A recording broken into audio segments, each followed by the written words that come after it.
political system of America has been under direct control of ILLUMICORP for some time. It was actually a relatively easy acquisition, and has been even easier to manage. Politicians know of our unspoken agreement, and will do anything to stay in power. A two-party system benefits ILLUMICORP in that it reduces all issues into a black and white debate. Through media, we can play side against side, using each where necessary to support our goals. Due to a diminishing faith in the system among the public, ILLUMICORP has designed a rogue candidate program to provide a voice for the dispossessed. This disperses the impetus for dissent among those who do not feel represented by our candidates and builds a database of potential dissidents.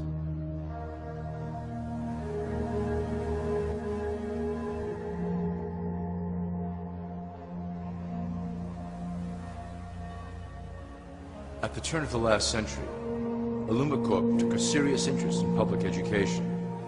Our Supreme Council realized that by creating a private organization to dictate curriculum on a federal level, children could be conditioned into obedience on a mass scale. In the interest of promoting ILLUMICORP principles in the classroom, hundreds of millions of dollars were invested to create the General Education Board in 1902. The result of doing this is evident today. The doctrines of public education have transformed recent generations into a weaker, more docile mass. Through meticulously planned curriculum, we have control over the process by which the average child learns. Thus we can mold them into obedient workers who are conditioned to accept the implementation of the Great Plan. In addition, ILLUMICORP has set up many associations, including the American Historical Association, that determine and uphold the official view of history. Knowledge is power, so we must at all costs be the authors of the truth. By writing history to suit our interests, dissenting voices cannot gain ground, and we can vastly influence culture to achieve our prime objective.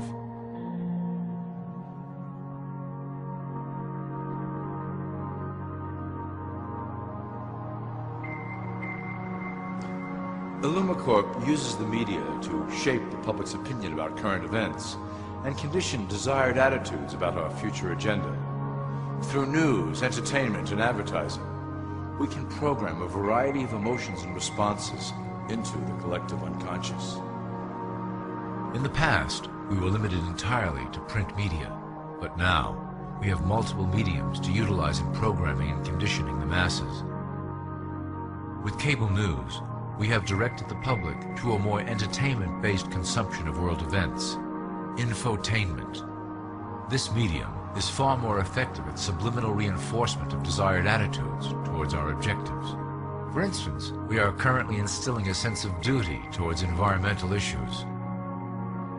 With our growing control of the weather through HAARP and chemtrails, we will scare the public into accepting our global protection agendas. We will then phase into the great cleansing which must occur to return the global population to a manageable size. We reinforce the desired norm through advertising, creating a model for people to live up to that is virtually impossible. The result is an incomplete, desperate individual seeking acceptance. Through reality television game shows, we repeat the pattern of individual survival versus group survival. This breaks down the idea of community and breeds individuals who seek only their self-interest.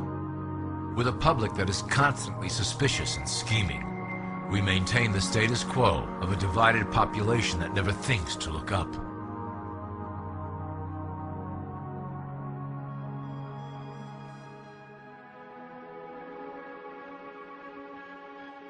Religion has served its purpose incredibly well. It is the oldest and perhaps the broadest form of social control utilized by ILLUMICORP. With religion, there is a written code of conduct that must be followed. The authors of the Holy Scriptures knew quite well how to lace that code with commands to maintain their dominance over the population. This system has survived through millennia to hold the flock together and bring us to today. Admittedly, religion is losing its power for control. However, the fanaticism that has arisen due to this decline is particularly helpful to ILLUMICORP. Our invisible influence in the church has helped bring the Christian fundamentalists out of the background.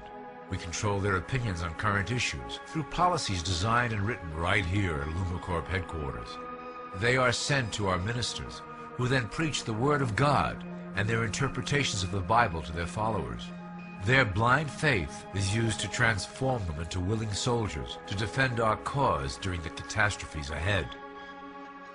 As the final phase is enacted, we will propagate end-time prophecy to convince them of their convictions. The rise of Islamic fundamentalism works to ILLUMICORP's advantage as a threat that will demand violent action. In the coming years, planned terrorist attacks will warrant a full-scale retaliation and initiate the final phase of the Great Plan. Christians will support our actions, since they will believe them to be proof of the end times prophesied by ILLUMICORP's religious leaders.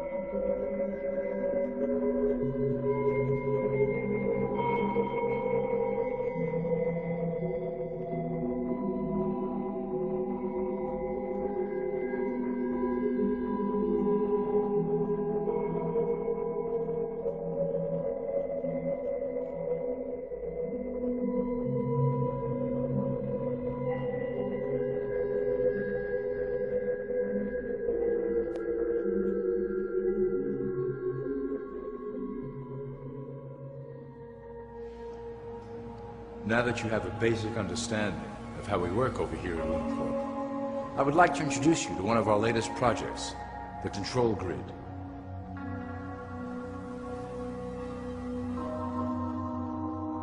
Since ancient times, it has been the desire of the Illuminati to wield control of the masses below, both to protect us from them and them from themselves. The tools through the ages have been effective, but always blunt and inaccurate. But now, with the release of new technology to the masses, we have the real ability to implement a control grid with finance, industry, government, and military under our strict control. We can safely shift the population into a new world, monitored and controlled by ILLUMICORP. Technology such as the Internet, GPS, and RFID chips are pillars of the invisible prison we are erecting around the people. Within the decade, we will have real ID cards that contain criminal records and pertinent information, all linked to federal databases. Cell phones will tell us where each individual is, linked to the same database. Through intelligence agencies and Homeland Security, we will monitor individuals who oppose the Great Plan and remove them from the grid. Quickly, the population will learn that they have a choice: support the system and benefit from its luxuries, or reject it and lose access to the grid.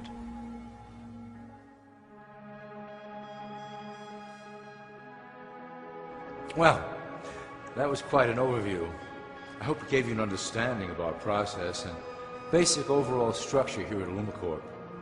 Don't worry if you can't remember specific details at the moment. Once assigned to your administrative branch, you will be shown the second ILLUMICORP training module.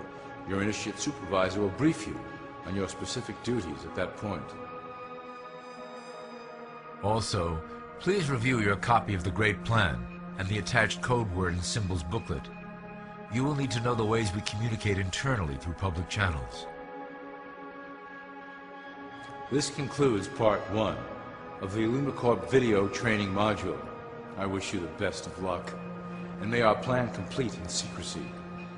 The dawn of a new era is on the horizon, and it will shine gloriously over the new world that we have built together.